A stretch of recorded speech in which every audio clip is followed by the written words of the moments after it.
बिस्मिल्लाहिर्रहमानिर्रहीम। हमारे पास सवाल है जी 4.3 एक्सरसाइज का सवाल नंबर 1।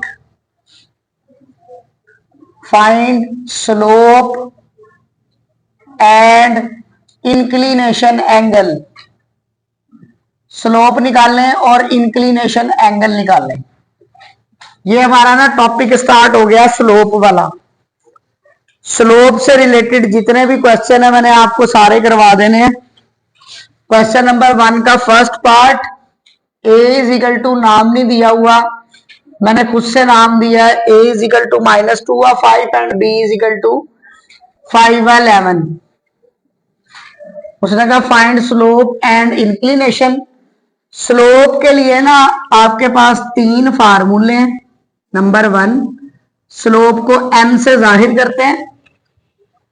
अगर 2 पॉइंट क्वेश्चन में दिए हुए हैं तो फिर इसका मतलब ये है आपने ये फार्मूला लगाना है, a is equal to x1y1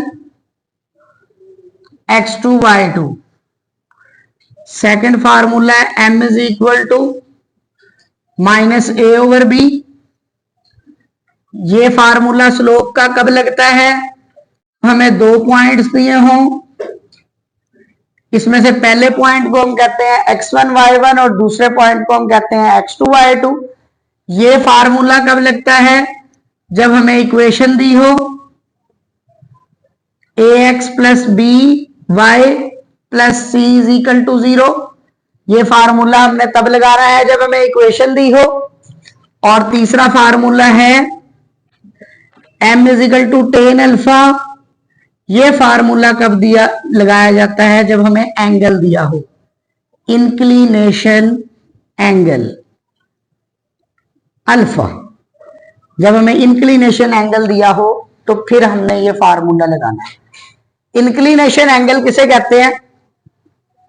inclination angle कहते हैं ऐसा एंगल जो पॉजिटिव एक्स एक्सिस के साथ बने, जो कि पॉजिटिव एक्स एक्सिस के साथ बने। ये फर्ज किया लाइन है। अब इसमें ये एक्स एक्सिस है और ये है वाई एक्सिस। जो पॉजिटिव एक्स एक्सिस के साथ एंगल बनेगा उस एंगल को हम इंक्लिनेशन एंगल कहते हैं। किसी भी लाइन के साथ जो पॉजिटिव एक्स एक्सिस वाली साइड से पॉजिटिव एंगल बनता है उसको हम इंक्लिनेशन एंगल कहते हैं। ठीक है, स्लोप के ये 3 फार्मूले हैं और कब कब लगते हैं वो मैंने आपको बता दिया। अब हमें जब भी स्लोप के बारे में कहेगा हम इन 3 फार्मूलों की तरफ देखेंगे। अगर आपको 2 पॉइंट्स दिए हुए हैं तो आप पहला फार्मूला लगा लेंगे, अगर आपको इक्वेशन दी हुई है तो आप दूसरा लगा लेंगे, और अगर आपको एंगल दिया हुआ है तो फिर आप तीसरा फार्मूला लगा लेंगे। ठीक है, पहला सवाल है जी find the slope and inclination angle. Slope के लिए मैंने आपको बताया ये 3 फार्मूले इस्तेमाल होते हैं। ठीक है, ये 2 फार्मूले कब इस्तेमाल होते हैं? अगर वो कहेगा कि लाइन पैरेलल है तो फिर आपने ये फार्मूला इस्तेमाल करना है। अगर वो कह दे कि लाइनें परपेंडिकुलर है तो फिर आपने नीचे वाला फार्मूला इस्तेमाल करना है। अब हम यहां पर देखते हैं जी हमें क्या चीज दिया हुआ है। हमें ए और बी 2 पॉइंट्स दिए हुए हैं। ठीक है, 2 पॉइंट्स दिए हो तो हम ये फार्मूला लगाते हैं। इसको कहेंगे x1y1, इसको हम कहेंगे x2y2 और स्लोप का फार्मूला लगाएं।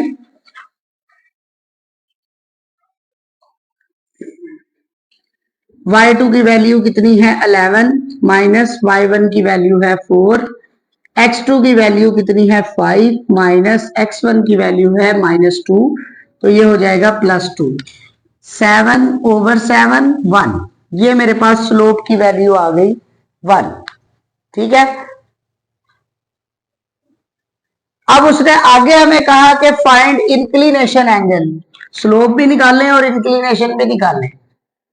इंक्लिनेशन के लिए आप इंक्लिनेशन वाला फार्मूला यूज करेंगे, m is equal to tan alpha,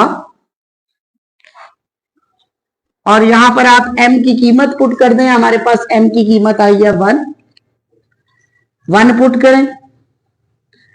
tan है उधर जाकर हो जाएगा tan इनवर्स। टेन इनवर्स 1 होता है जी 45 डिग्री। ये हमारे पास आंसर है इंक्लिनेशन का। ठीक है, आपने इसके तीनों पार्ट ऐसे ही करने। अच्छा जी, बिस्मिल्लाहिर्रहमानिर्रहीम। बैटरी खत्म हो गई है, वो रेड लाइट जला रहा था जब कॉल कर रही थी। अभी भी रेड है। किसके पास था? अच्छा बेटा देखिए, ये हमारे पास है जी थर्ड पार्ट। फार्मूला लगाएं, 2 पॉइंट है हमारे पास ए और बी। 2 पॉइंट्स दिए हो तो स्लोप का फार्मूला हम ये लगाते हैं, वैल्यू पुट करें इसके अंदर y2 माइनस y1 यानी कि 8 माइनस 6 और नीचे आएगा x1 2 माइनस x1 4 माइनस 4, नीचे आंसर आ जाएगा 0। जब भी नीचे आंसर 0 आ जाए तो हम इन्फिनिटी लिखते हैं, तो स्लोप की वैल्यू इन्फिनिटी है। फार्मूला लगाएं। अब हमने अगला इंक्लिनेशन एंगल निकालना है। इंक्लिनेशन एंगल के लिए हमें ये फार्मूला लगाना पड़ता है। लगाएं, m की जगह पे इन्फिनिटी डालें, 10 है उधर जाकर हो जाएगा।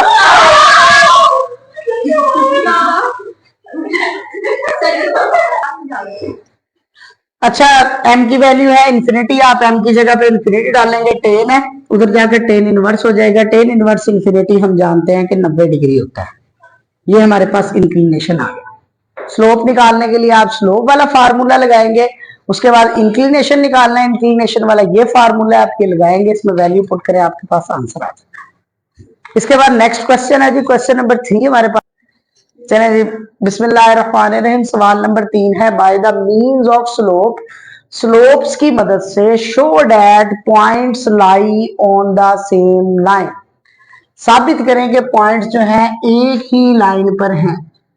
By the means of slope मतलब हमें इसकी स्लोप्स निकालनी पड़ेंगी। ठीक है, अच्छा यहां पर हमारे पास 3 पॉइंट्स हैं,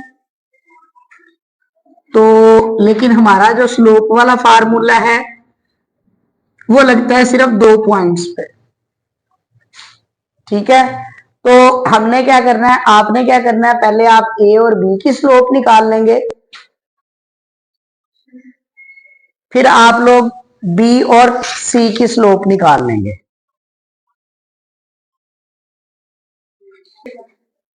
देखिए बेटा, क्वेश्चन नंबर है 4, उसने कहा find k so that the line joining A and B, line joining A and B, एक लाइन ये है, line joining A and B का मतलब ये है कि ए और बी को मिलाने वाली लाइन, यानी एक लाइन तो ये होगी, and line joining C and D. एक मिनट, and line joining C and D, दूसरी लाइन हमारे पास ये है। ये 2 लाइंस हैं, यानी कि ए और बी की स्लोप आपने अलग निकालनी है और सी और डी की स्लोप आपने अलग निकालनी है। नंबर 1, अगर ये पैरेलल हो तो के की कीमत निकालें। नंबर 2, अगर ये परपेंडिकुलर हो तो के की कीमत निकालें। आपके पेपर में कोई एक पार्ट आएगा, या तो पैरेलल वाला आएगा या परपेंडिकुलर वाला आएगा, दोनों नहीं आएंगे। ठीक है, पैरेलल हो तो क्या होता है, पैरेलल हो तो ये होता है कि उनकी स्लोपें बराबर होती हैं, और अगर 2 लाइंस परपेंडिकुलर हो तो उनकी स्लोपों को मल्टीप्लाई करने से कितना आंसर आता है, -1।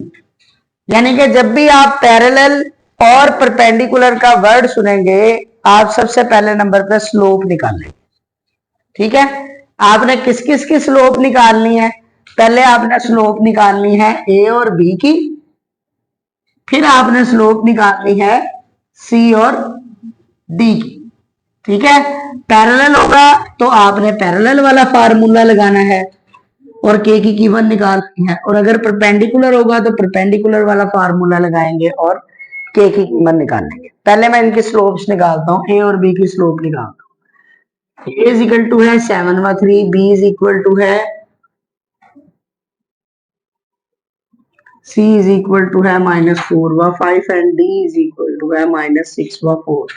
स्लोप ऑफ ए बी, ए और बी की मैं स्लोप निकालता हूं, क्या फार्मूला बनेगा, y2 - y1 over x2 minus x1, ये पहली स्लोप निकल आई, इसे हम कहेंगे m1। जिस क्वेश्चन में भी हमारे पास पॉइंट्स 2 से ज्यादा होंगे, उनकी जब भी आप स्लोप निकालेंगे सामने मेंशन करना लाजमी होगा कि ये किन 2 पॉइंट्स की स्लोप है। ठीक है, इसी तरीके से यानी यहां पे लिखना है कि स्लोप ऑफ ए बी, ये मेंशन करना जरूरी है क्योंकि यहां पर बहुत सारे पॉइंट है। डायरेक्ट m1 नहीं लिख सकते, जिसमें काफी सारे पॉइंट होंगे आपने उसमें मेंशन जरूर करना है कि ये आप किसकी स्लोप निकाल रहे हैं। लगाएं फार्मूला, क्या आता है -9 ओवर k माइनस 7। अब आप दूसरी स्लोप निकाल लें m2। पहली लाइन थी a और b, line joining a and b, और दूसरी लाइन कौन सी है, c और d, तो स्लोप ऑफ सी डी। लगाएं फार्मूला, क्या है y2 minus y1 over x2 minus x1। जब इसे माइनस लगाएंगे तो ये +4 हो जाएगी, तो मेरे पास आंसर आया -1 ओवर -2 1 ओवर 2। ये दोनों की स्लोप्स निकल आई। अब इस सवाल को हमने 2 तरीके से हल करना है, एक बार पैरेलल करके k की कीमत निकालनी है और एक बार इसके 2 पार्ट है। तो मैं पहले वाला पार्ट अप्लाई करता हूं। नंबर 1, अगर लाइंस पैरेलल हो, इफ लाइंस आर पैरेलल, तो क्या होगा, पैरेलल हो तो हमारे पास फार्मूला होता है m1 = m2। m1 की वैल्यू आप यहां पे लिखें कितनी है, -9 ओवर k माइनस 7, और m2 की है 1 ओवर 2। ये यहाँ पे डिवाइड हो रहा है, उधर जाके मल्टीप्लाई, तो ये हो जाएगा जी 9 दूनी 18, और ये आ जाएगा k माइनस 7। माइनस का 7 है तो इधर आके प्लस का 7 हो जाएगा, तो ये मेरे पास आंसर आ जाएगा -18 + 7, तो k की वैल्यू आ गई -11।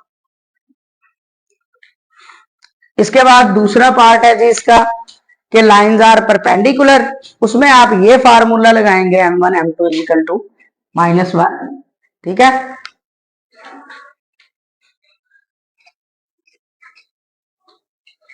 सेकंड पार्ट है जी हमारे पास, if lines are perpendicular. Lines are perpendicular अगर वो कहेगा तो आप परपेंडिकुलर वाला फार्मूला लगाएंगे। एक बार लाइनों को पैरेलल करके k की कीमत निकालनी है और एक बार परपेंडिकुलर करके। अब मैं सेकंड पार्ट करने लगा हूं। m1 की वैल्यू है अब यहां पर -9 ओवर k माइनस 7, और m2 की वैल्यू है 1 ओवर 2। मल्टीप्लाई हो रहा है, ऊपर वाला ऊपर वाले से मल्टीप्लाई, नीचे वाला नीचे वाले से मल्टीप्लाई, तो 2k माइनस 14 = -1। ये यहां पर डिवाइड हो रहा है तो उधर जाके मल्टीप्लाई हो जाएगा। -1 से जब ये मल्टीप्लाई होगा तो ये हो जाएगा -2k + 14। k वाली रकम एक साइड पर, बगैर k वाली एक साइड, तो ये हमारे पास k की वैल्यू आ गई 23/2। आंसर है। अच्छा बेटा देखें, इसके बाद नेक्स्ट क्वेश्चन है जी, उसने कहा यूजिंग स्लोप्स का इस्तेमाल करें। इससे मुझे पता चल गया कि मैंने स्लोप यहाँ पे फाइंड करनी है। किस किस की स्लोप फाइंड करनी है, show that the triangle is a right triangle. Slope से तो मुझे पता चल गया कि मैंने इनकी स्लोपें निकालनी। अब किस किस की हम स्लोप निकालेंगे, पहले आप ए और बी की स्लोप निकालेंगे। ट्राइंगल है, ट्राइंगल की 3 साइडें होती हैं, मतलब के 3 स्लोपें निकलेंगी इसमें। पहले आप ए और बी की स्लोप निकालेंगे, फिर आप बी और सी की स्लोप निकालेंगे, फिर आप ए और सी की स्लोप निकालेंगे। अब आपने उन तीनों स्लोपों का करना क्या है, वो आगे बता रहा है, साबित करें कि ये राइट ट्राइंगल है। राइट ट्राइंगल किसे कहते हैं, जिसमें एंगल 90 डिग्री हो, और जिसमें एंगल 90 डिग्री होता है मतलब उसमें 2 लाइनें परपेंडिकुलर होंगी। 90 डिग्री का क्या मतलब है कि लाइंस क्या होंगी, परपेंडिकुलर। और परपेंडिकुलर से हमें यह बात याद आती है कि उनकी स्लोपों को मल्टीप्लाई करने से क्या आना चाहिए, पैरेलल का वर्ड जब भी आप सुनेंगे तो आप याद रखें कि आप इसका मतलब ये है, ये फार्मूला लगेगा, यानी स्लोप्स बराबर होंगी। और परपेंडिकुलर का वर्ड आप जब भी सुनेंगे तो समझ लें कि उनकी स्लोपों को मल्टीप्लाई करने से कितना आंसर आएगा, -1 आंसर आएगा। ठीक है, तो हम इनकी जो है ना स्लोप्स निकालते हैं पहले, फिर देख लेंगे कि क्या किसी स्लोपों को मल्टीप्लाई करने से -1 आ रहा है या नहीं, अगर स्लोपों को मल्टीप्लाई करने से -1 आंसर आ गया तो इसका मतलब ये है कि लाइनें परपेंडिकुलर हैं, और परपेंडिकुलर का मतलब ये है कि जाविया 90 डिग्री बनेगा दो साइडों के दरमियान, और अगर 90 डिग्री एंगल बन रहा है तो इसका मतलब ये है कि ये राइट ट्राइंगल है। राइट ट्राइंगल क्या होती है? जिसमें एक एंगल 90 डिग्री का हो। इसका मतलब कोई सी दो लाइनों को मल्टीप्लाई करने से -1 आएगा।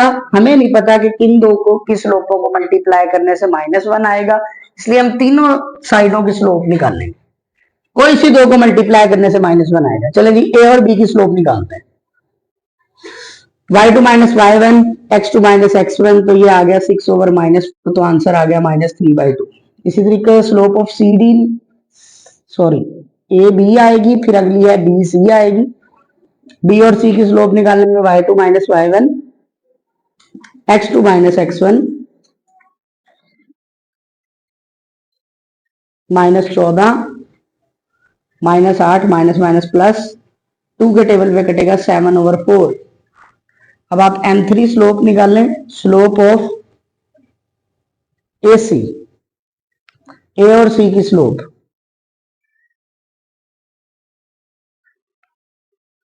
-8/-12 माइनस से प्लस, टेबल पे कट जाएगा 2/3। देखिए जरा किन दो को मल्टीप्लाई करने से -1 आता है, पहली और तीसरी को। तो आप यहाँ पे मल्टीप्लाई करेंगे m1 इंटू m3, आपको खुद ही पता चल जाएगा कि किनको मल्टीप्लाई करने से -1 आ रहा है। m1 की वैल्यू है -3/2 और m3 की वैल्यू है 2/3, से काटेंगे तो हमारे पास आंसर आ जाएगा -1।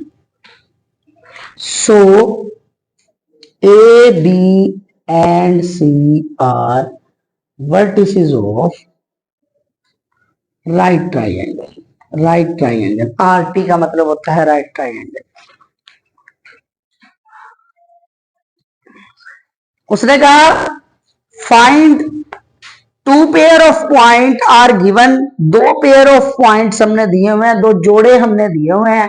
जोड़े दिए हुए हैं यानी कि ये दोनों अलग जोड़े हैं, एंड ये दोनों, जो भी काम करना है अपने इन जोड़ों के साथ इकट्ठा करना है। ये ऐसे जोड़े हैं जो कभी जुदा नहीं हो सकते, ठीक है। तो उसने क्या कहते हैं, two pairs of point are given, आपको दो जोड़े हमने दिए हैं। Find whether two lines given by these are parallel, perpendicular और नॉन। चेक करें कि ये पैरेलल हैं, परपेंडिकुलर हैं या कुछ भी नहीं है। पैरेलल कब होती हैं जी लाइनें? जब उनकी स्लोपें, इससे मतलब हमें पता चल गया कि हमने स्लोपें फाइंड करनी है। अगर स्लोपें बराबर आ गई तो हम कह देंगे कि पैरेलल है। अगर मल्टीप्लाई करने से -1 आ गया तो हम कह देंगे जी ये परपेंडिकुलर। भाई इतनी सी बात है। अगर दोनों में से कोई भी बात ना हुई तो हम कह देंगे जी ये नन, कुछ भी नहीं, ना पैरेलल है ना ही परपेंडिकुलर, ठीक है। चलें, अच्छा स्लोपें कैसे निकालनी है आपने? जोड़ो जोड़ो, इसकी अलग निकालनी, इसकी अलग निकालनी। क्या कोई सवाल? चलें जी, अब मैं स्लोपें निकालता हूँ इसकी। ये ख्याल करना, कई बच्चे ना शौक शौक में स्लोप निकालनी बच्चे को आ जाए ना, बच्चा ये शुरू हो जाता फिर ए ऐसे करके, पहले ए बी की स्लोप, फिर बी सी की स्लोप, फिर सी डी की स्लोप, फिर डी ए की स्लोप, फिर सोच रहा होता है तो बराबर ही नहीं आई, तो 4 आ गई। ऐसे नहीं करना काम। इस सवाल में आपने दो जोड़ों के साथ करना है, यानी इन दो के साथ अलग एंड इन दो के साथ अलग। चलें जी, ए और बी की स्लोप निकालते हैं। स्लोप ऑफ ए बी, देखते हैं जी क्या आंसर आता है हमारे पास। ये मैं ना ये ना अक्सर ना भूल जाते हैं बच्चे, तो मैं ना ऐसे कर लेता हूँ, पहले ये दूसरे वाला पॉइंट लेता हूँ ऊपर और नीचे, वाई एक्सिस वाला ऊपर और एक्स एक्सिस वाला नीचे। 4/2 माइनस, अब ये वाला पॉइंट पहले वाई एक्सिस वाला, तो ये हो जाता है +2, -2 जब लिखेंगे ओवर 1, या आप जैसे भी करना चाहें। 4 × 2 6, आपको सीधे सीधे हिसाब समझ आते हैं।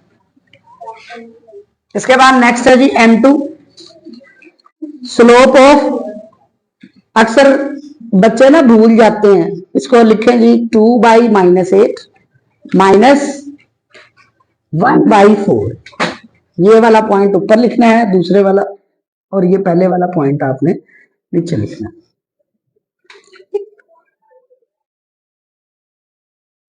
1/12। हाँ जी, देखें क्या ये दोनों स्लोपे बराबर आई हैं? बराबर भी नहीं आई। ठीक है, बराबर वाला फार्मूला हमारा नहीं हो सकता, आप देखते ही बता देंगे, इज नॉट इक्वल। अच्छा, क्या इन दोनों को मल्टीप्लाई करने से -1 आएगा? कभी भी नहीं। 6 एकम 6, 6 दूनी 12, जितने मर्जी पारे पढ़ लें, कभी भी ये बराबर -1 के नहीं आएगा इन दोनों को अगर मल्टीप्लाई करेंगे तो they are none. So they are none. ये लाइंस कुछ भी नहीं।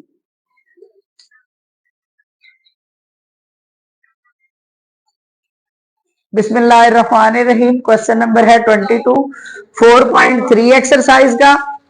इसमें उसने हमें कहा है कि अपना show that the in each of the following check whether the two lines are parallel perpendicular और neither parallel nor perpendicular. Check करें कि ये पैरेलल है, परपेंडिकुलर है, या ना तो पैरेलल है ना ही पैरेलल या परपेंडिकुलर चेक करना हो तो हमें स्लोपें निकालनी पड़ती हैं।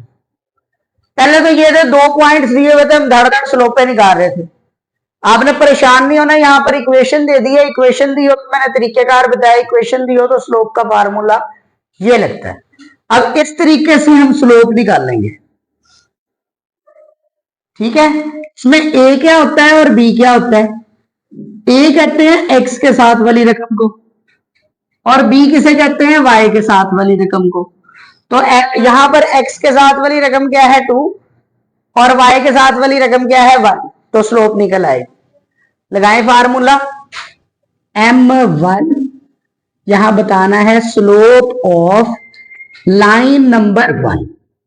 इसको आप नाम देंगे लाइन नंबर 1 का, ऐसे सेमीकोलन डाल के, और इसको आप नाम देंगे लाइन नंबर 2 का, L2 का, और सेमीकोलन ऐसे डाल दें ताकि उसे पता चल जाए कि लाइन नंबर 1 ये है और लाइन नंबर 2 ये है। दो लाइंस दी हुई है, इक्वेशन को लाइन कहते हैं। ठीक है, अच्छा, ऊपर हम माइनस, फार्मूला है माइनस, पहले लिखे ए क्या है? एक्स के साथ वाली रकम, वो है 2। बी क्या होता है? वाई के साथ वाली रकम, वो है 1। -2/1 -2। इसी तरह से आप इसकी भी स्लोप निकालें, m2। Slope of line 2 minus, formula है माइनस, पहले एक्स के साथ वाली रकम 4, फिर वाई के साथ वाली रकम 2, डिवाइड करें, आंसर आएगा -2। देखिए दोनों स्लोप्स बराबर आई हैं, m1 = m2। इसका मतलब ये है कि लाइंस आर, ये रिजल्ट लाजमी लिखना है, पैरेलल। कई बच्चे सारा काम करके और फिर एंड में रिजल्ट नहीं लिखते। मेन तो ये बताना है कि ये पैरेलल है, परपेंडिकुलर है, या कुछ भी नहीं है। आपने ना स्लोप्स निकालने हैं। देखेंगे उसने कहा चेक करें कि ये लाइनें पैरेलल है, परपेंडिकुलर है, या कुछ भी नहीं है। तो हमने पैरेलल या परपेंडिकुलर चेक करना हो तो मैंने आपको बताया कि हमें स्लोप्स निकालनी पड़ती हैं। स्लोप निकालने के ये 3 तरीके हैं, इन 3 में से कौन सा तरीका लगेगा? अगर आपको एंगल दिया हो तो ये फार्मूला लगता है, अगर आपको इक्वेशन दी हो तो ये लगता है। यहां पर इक्वेशन दी हुई है तो इसका मतलब ये लगेगा, लेकिन इस फार्मूले को लगाने से पहले थोड़ा सा इसे सीधा कर लें।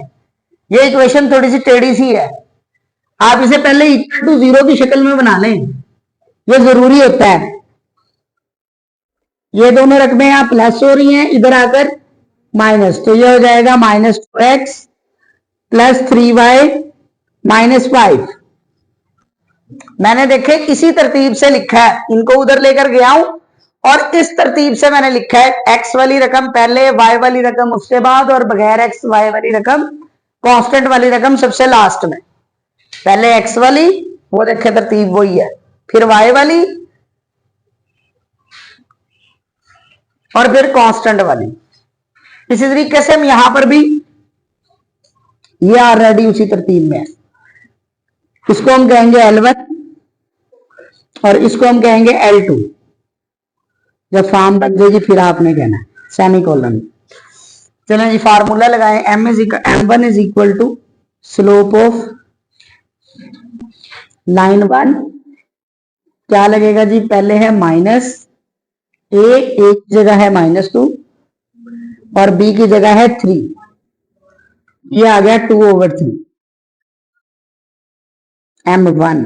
अब आप M2 निकालें, स्लोप ऑफ लाइन 2, ये अब आप खुद लिख लेंगे माइनस, देखें क्या ये दोनों स्लोप पे बराबर आई हैं? नहीं। क्या इन दोनों को मल्टीप्लाई करने से -1 आ सकता है? आ सकता है। 2 2 से कट जाएगा, 3 3 से कट जाएगा, -1 बचेगा। तो M1 M2 is equal to -1। So lines are, ये करके नहीं आपने दिखाना, बस बंदे को वैसे ही पता चल जाता है इतनी सी तो कैलकुलेशन, खुद ही पता चल जाता है कि बराबर आई है कि नहीं, पता चल जाता है कटने के बाद -1 आएगा कि नहीं। किसी बच्चे का दिमाग जरा थोड़ा सा होला सा हो तो वो करके देख ले बेशक, ऐसे साइड पे ले जाकर 2/3 मल्टीप्लाई बाय -3/2, फिर वो यूं करके एंजॉय कर ले, उसे पता चल जाएगा कि -1 आंसर आ रहा है। ठीक है, अच्छा जी। सो लाइंस आर परपेंडिकुलर। इसके बाद नेक्स्ट आपने बाकी के पार्ट इसके खुद करने हैं, सी डी और ई। मैं आपको सारे स्लोप वाले क्वेश्चन करवा रहा हूं, जितने भी क्वेश्चंस के अंदर स्लोप है, फिर आपको एक साथ ही एक टॉपिक आपको लाइन वाला करवा दूंगा। ठीक है, देखें बेटा, सवाल नंबर है 28। Find whether the given point lies above और बिलो द लाइन। चेक करें कि ये पॉइंट इस लाइन के ऊपर वाकया है या नीचे वाकया है। बताएं कि ये पॉइंट इस लाइन से ऊपर है, एक ये लाइन है और एक ये पॉइंट है। बताएं ये पॉइंट इस लाइन के ऊपर है या फिर नीचे है। ठीक है, अब हम ये देखते हैं पॉइंट को चेक करने का तरीका क्या होता है। बड़ा आसान सा तरीका है, आपने x की जगह ये पहला नंबर डालना होता है और y की जगह आपने दूसरा नंबर डालना होता है। ठीक है, x की जगह पे आप पहला नंबर डालें 5, इसकी लेफ्ट हैंड साइड में यहां पे आप लिखेंगे वी लाइज 5 व 8 in left hand side of equation number 1। इस इक्वेशन में हम जो है पॉइंट लाई कर रहे हैं। लेफ्ट हैंड साइड इसकी लिखें, left hand side 2x - 3y + 6, सिर्फ लेफ्ट हैंड साइड लिखनी है। राइट हैंड साइड या जीरो वाली साइड आपने नहीं लिखनी। ठीक है, सिर्फ लेफ्ट हैंड साइड आपने लिखनी। पॉइंट लाई करें जरा, कैसे पॉइंट लाई करेंगे जी। आप x की जगह पे डालेंगे 5 और y की जगह पे डालेंगे 8 और इसे हल कर लेंगे। 5 दूनी 10 -18 + 6 -2,